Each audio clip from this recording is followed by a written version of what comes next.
tous, juifs et grecs, sont sous l'empire du péché.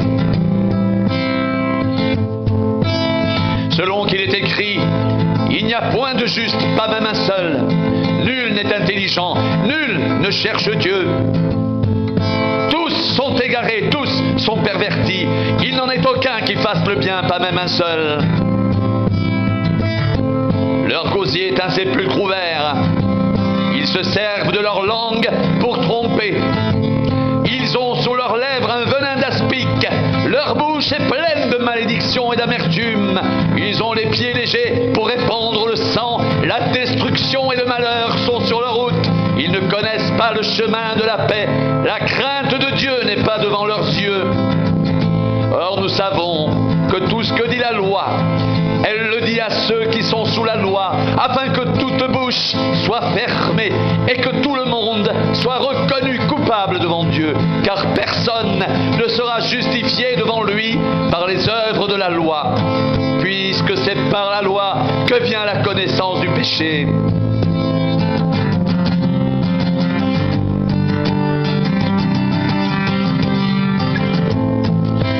Maintenant, sans la loi, est manifestée la justice de Dieu à laquelle rendent témoignage la loi et les prophètes, justice de Dieu par la foi en Jésus-Christ pour tous ceux qui croient.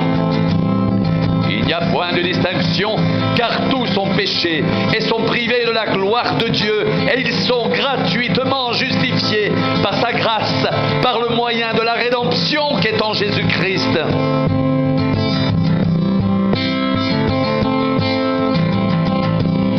C'est lui que Dieu a destiné à être par son sang pour ceux qui croiraient victimes propitiatoires, afin de montrer sa justice, parce qu'il avait laissé impunis les péchés commis auparavant au temps de sa patience.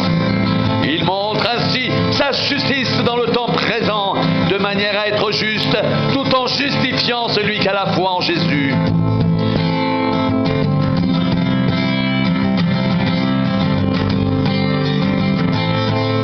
Donc est le sujet de se glorifier, il est exclu. Par quelle loi? Par la loi des œuvres? Non, mais par la loi de la foi. Car nous pensons que l'homme est justifié par la foi sans les œuvres de la loi. Ou bien Dieu est-il seulement le Dieu des Juifs? Ne l'est-il pas aussi des païens? Oui, il est aussi des païens, puisqu'il y a un seul Dieu qui justifiera par la foi les circoncis et par la foi les incirconcis. Annulons-nous donc la loi par la foi? Loin de là, au contraire, nous confirmons la loi.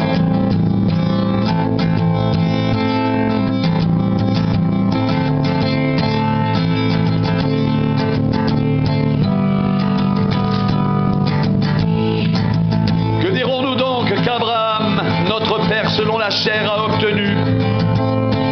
Si Abraham a été justifié par les œuvres, il a sujet de se glorifier, mais non devant Dieu, car que dit l'Écriture, Abraham crut à Dieu, et cela lui fut imputé à justice. Or, à celui qui fait une œuvre, le salaire est imputé, non comme une grâce, mais comme une chose due. Et à celui qui ne fait point d'œuvre, mais qui croit en celui qui justifie l'impie, sa foi lui est imputée à justice. De même, David exprime le bonheur de l'homme à qui Dieu impute la justice sans les œuvres. Heureux ceux dont les iniquités sont pardonnées et dont les péchés sont couverts. Heureux l'homme à qui le Seigneur n'impute pas son péché. Ce bonheur n'est-il que pour les circoncis, ou est-il également pour les incirconcis?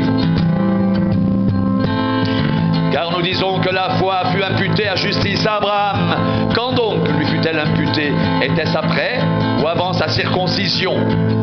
Il n'était pas encore circoncis, il était incirconcis. Et il reçut le signe de la circoncision comme sceau de la justice qu'il avait obtenu par la foi quand il était incirconcis, afin d'être le père de tous les incirconcis qui croient, pour que la justice leur soit aussi imputée. Et le père des circoncis, qui ne sont pas seulement circoncis, mais encore qui marchent selon et sur les traces de la foi de notre père Abraham quand il était incirconcis. En effet, ce n'est pas par la loi que l'héritage du monde a été promis à Abraham ou à sa postérité, c'est par la justice de la foi. Car si les héritiers le sont par la loi, la foi est vaine et la promesse est annulée, car la loi produit la colère. Et là où il n'y a point de loi, il n'y a point non plus de transgression. C'est pourquoi les héritiers le sont par la foi, pour que ce soit par grâce, afin que la promesse soit assurée à toute la postérité. Non seulement à celle qui est sous la loi, mais aussi à celle qui a la foi d'Abraham, notre Père, à tous, selon qu'il est écrit, « Je t'ai établi Père d'un grand nombre de nations ». Il est notre Père devant celui auquel il a cru, Dieu qui donne la vie aux morts et qui appelle les choses qui ne sont point comme si elles étaient. Et espérant, contre toute espérance, il crut, et devint ainsi le père d'un grand nombre de nations, selon ce qui lui avait été dit, telle sera ta postérité. Et sans faiblir dans la foi, il ne considéra pas que son corps était déjà usé, puisqu'il avait près de 100 ans, et que Sarah n'était plus en état d'avoir des enfants. Il ne douta point par incrédulité au sujet de la promesse de Dieu, mais il fut fortifié par la foi, donnant gloire à Dieu, et ayant la pleine conviction que ce qu'il promet, il peut aussi l'accomplir. C'est pourquoi cela lui fut imputé à justice.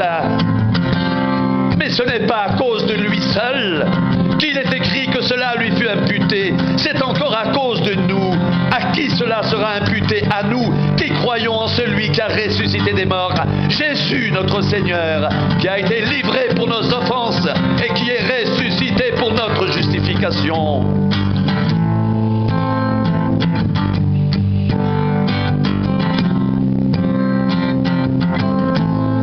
Étant donc justifiés par la foi, nous avons la paix avec Dieu par notre Seigneur Jésus-Christ, à qui nous devons d'avoir eu par la foi accès à cette grâce, dans laquelle nous demeurons fermes et nous nous glorifions dans l'espérance de la gloire de Dieu. Bien plus, nous nous glorifions même des afflictions, sachant que l'affliction produit la persévérance la victoire dans l'épreuve, et cette victoire l'espérance. Or, l'espérance ne trompe point, parce que l'amour de Dieu est répandu dans nos cœurs par le Saint-Esprit, car lorsque nous étions encore sans force, Christ, autant marqué, est mort pour des impies.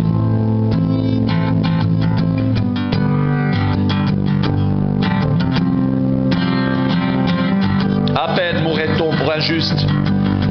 Quelqu'un peut-être mourrait pour un homme de bien, mais Dieu prouve son amour envers nous en ce que lorsque nous étions encore des pécheurs, Christ est mort pour nous. À plus forte raison donc maintenant que nous sommes justifiés par son sang, serons-nous sauvés par lui de la colère. Car si lorsque nous étions ennemis, nous avons été réconciliés avec Dieu par la mort de son Fils, à plus forte raison étant réconciliés, serons-nous sauvés par sa vie. Et non seulement cela, mais encore, nous nous glorifions en Dieu par notre Seigneur Jésus-Christ, par qui maintenant nous avons obtenu la réconciliation.